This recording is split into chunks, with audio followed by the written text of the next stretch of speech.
Yo, what's good? We about to tap into another Michael Jordan video.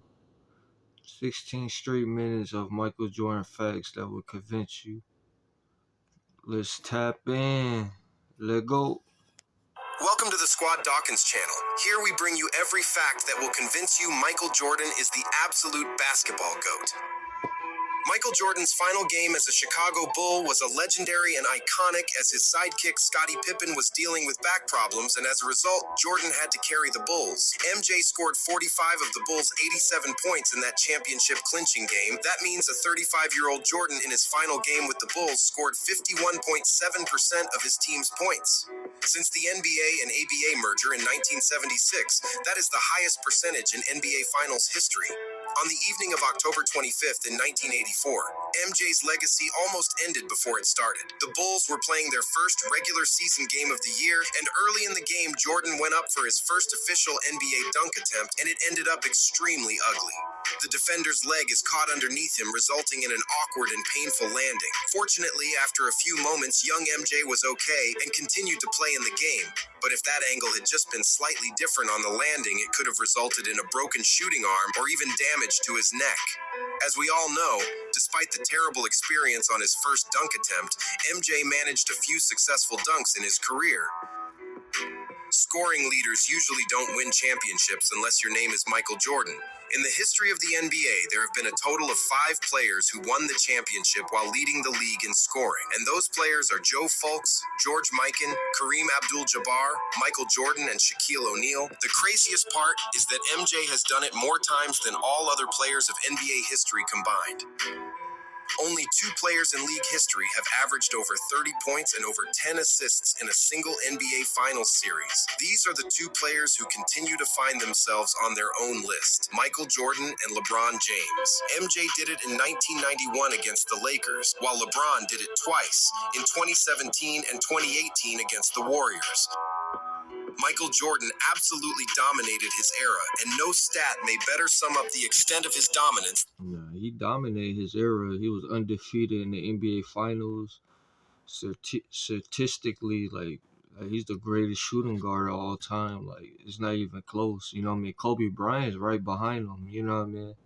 But yeah, Jordan was that guy. You know what I mean? I give credit when it's due. Jordan was the number 1 shooting guard of all time, and he was undefeated in the NBA Finals. I give him that. Than this one. From November of 1990 until his retirement in 1998, MJ never lost 3 games in a row. That's a streak of 632 games, which is easily the longest streak by a player in NBA history. Even the super team of the Warriors with Kevin Durant couldn't accomplish that same feat of avoiding a 3-game losing streak in any of their 3 seasons together. And this was one of the greatest and arguably the most overpowered team in league.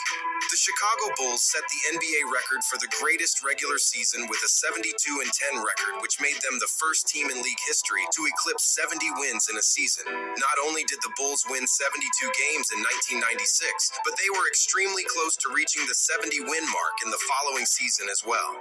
In the 1996-97 regular season, the Bulls actually had 69 wins heading into their final 2 regular season games. The first game was in Miami against the solid Heat team that they would later meet in the Eastern Conference Finals. The Heat won this regular season contest by 10 points. The final game of the regular season was against their rivals, the New York Knicks. The game was extremely tight throughout, with both teams making incredibly clutch baskets down the stretch. Chicago would have the last shot though, but Pippen, who had a good look, missed it pretty badly.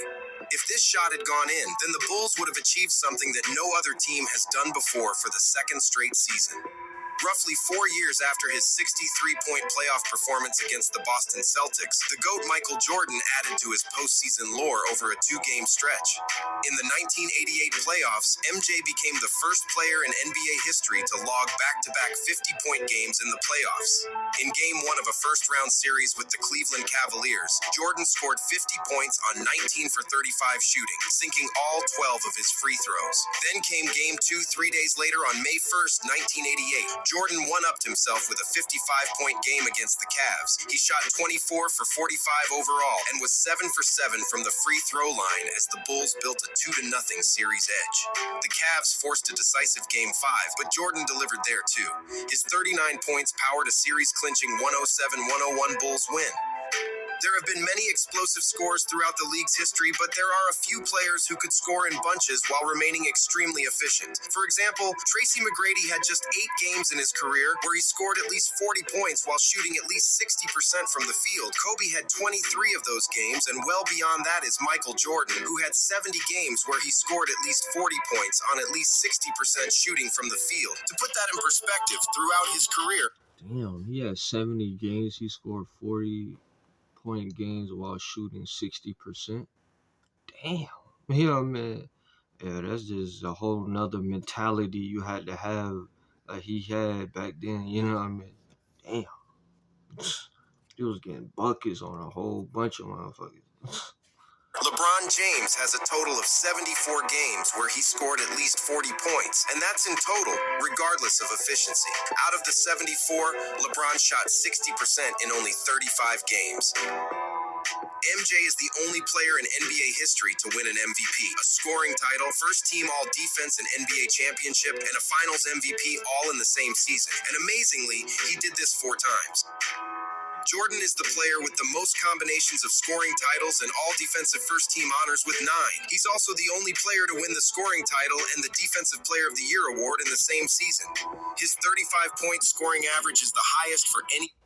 So that man won a scoring title, all defensive team, 9 times. The only player to win DP scoring title in the same year. The highest. Damn. Yeah, man, Jordan was just on it. He was like, man, I'm putting my imprints on this damn season. I mean, but he is the greatest #1 shooting guard. Like, it's not even a question. You know what I mean? Jordan was that guy. You know what I mean? Like, nobody could really. And then he never went to a Game 7 in the NBA Finals. You know what I mean? Like, yeah, that's just a whole nother ball game in itself. But yeah, nobody. But imagine Hakeem and Jordan would have played. Some would think Jordan would have still had won. Because imagine he would have played Hakeem and he would have won that. He would have got like 8 championships. He probably would have had 8, 9 more championships statistically. Like, I'm telling you, that would have been a whole crazy debate. Defensive Player of the Year winner. Jordan won the NBA championship and the scoring title in the same season 6 times, most by any player, and his 32.6 scoring average is the highest for any player in a championship season. MJ is the only perimeter player in NBA history to average 30 points in a single season while shooting 50% from the field, and he did it 5 times. Scoring was obviously Jordan's standout skill, and he still holds the all-time record for leading the NBA in total points scored 11 times. Additionally, it is also an all-time record that Jordan led the NBA in scoring 10 times. Also, an all-time record is Michael's career regular season scoring average of 30.12 points per game. He also holds the all-time playoff points per game record with 33.5 points per game. In the playoffs, MJ was a killer. He still has the all-time record for most points ever in a playoff game with 63 against the Celtics in 1986. Jordan's first ever game where he scored over 50 points was the 63 in the playoffs.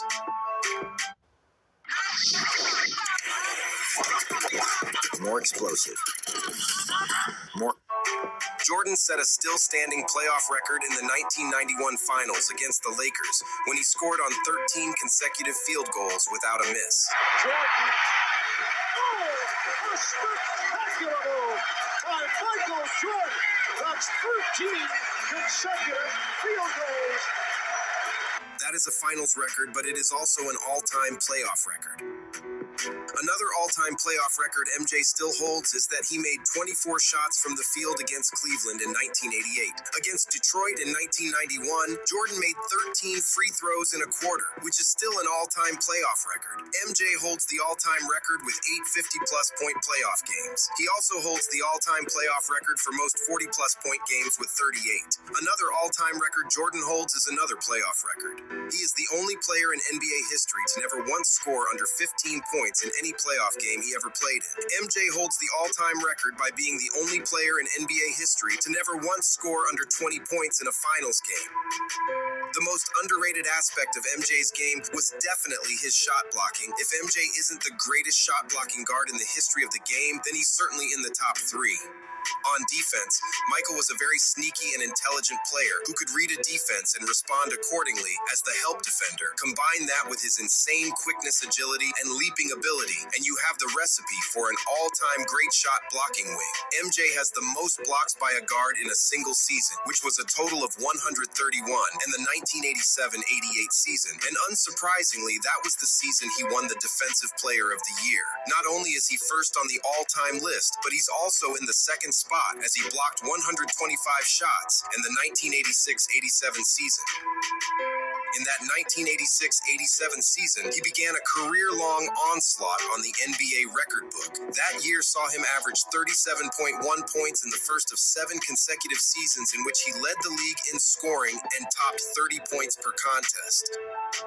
In the spring of 1989, Bulls coach Doug Collins moved Jordan to the point guard position, as the point guard Jordan had a streak where he had 7 straight triple-doubles and 10 triple-doubles in 11 games. In the final 24 games as the point guard, Jordan averaged over 30 points, over 9 rebounds, and over 10 assists, all while being efficient on offense and dominant on defense. On the year, he was first in win shares, first in player efficiency rating, and first in plus-minus.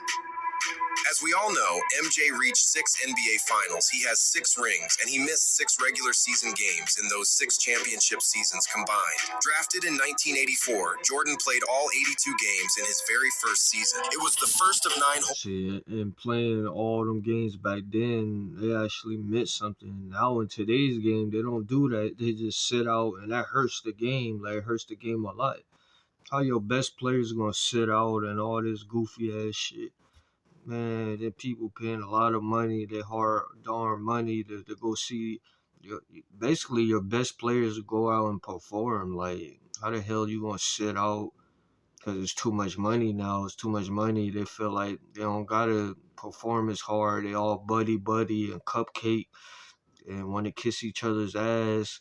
They don't want to step on each other's toes and all type of shit. It's not even really that competitive now. Back then, the shit was like rivalries and more competitive, and you could tell it was more like entertaining to watch back then. Like, now it's all soft and cupcake and shit. This shit is pathetic. How they got the NBA today. No wonder why the damn rating so damn low. seasons where MJ would play all 82 games. However, the following season, MJ sustained a broken foot injury and sat out for almost the entirety of 1985-86 campaign. It is almost incredible that, excluding that season, MJ missed only 7 games in the 12 seasons he played with the Bulls. By MJ, he felt an obligation to play every day. He felt an obligation to play every game. Yeah. I mean, he knew, not just for a television audience, but he knew, and every time he played, there were families, there were others who would save their money, potentially scalp the ticket in those days, as they called it, to see Michael Jordan play. Jordan remains one of the most impressive athletes the NBA has ever seen. By reports, in North Carolina, he ran a 40-yard dash in an amazing 4.3 seconds. And I'll never forget this. His sophomore year, ran the 40-yard.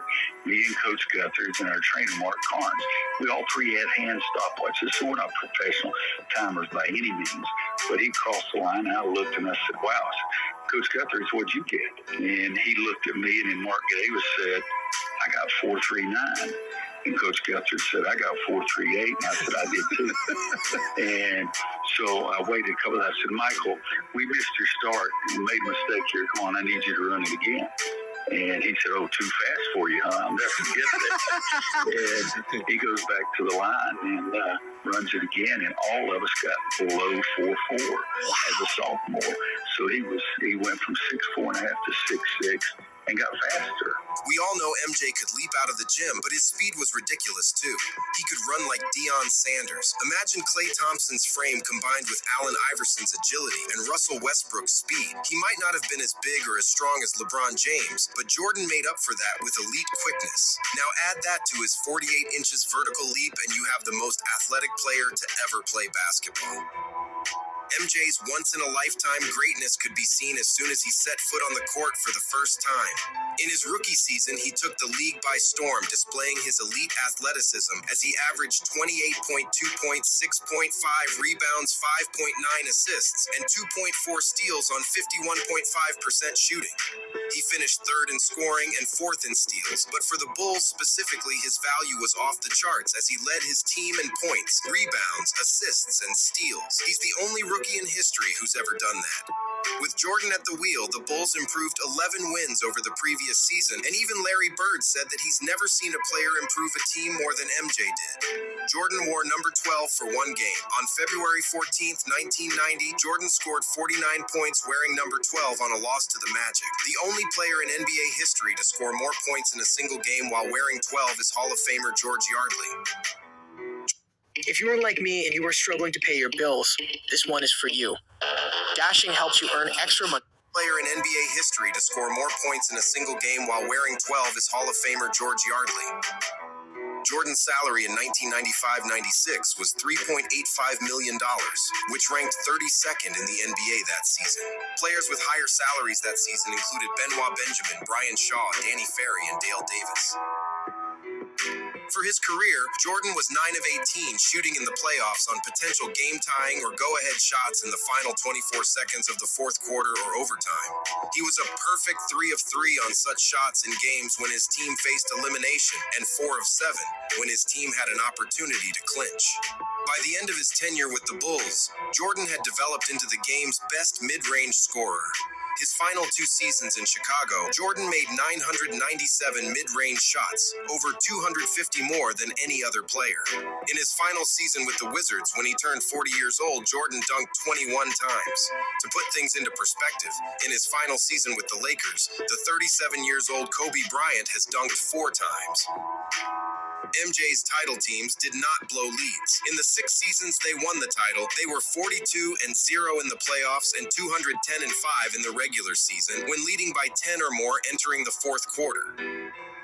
Jordan was returning to the NBA as a 38-year-old who was trying to get back into basketball shape. The comeback had plenty of physical obstacles as well. Jordan was heading into his return dealing with tendinitis in his wrist and in both of his knees.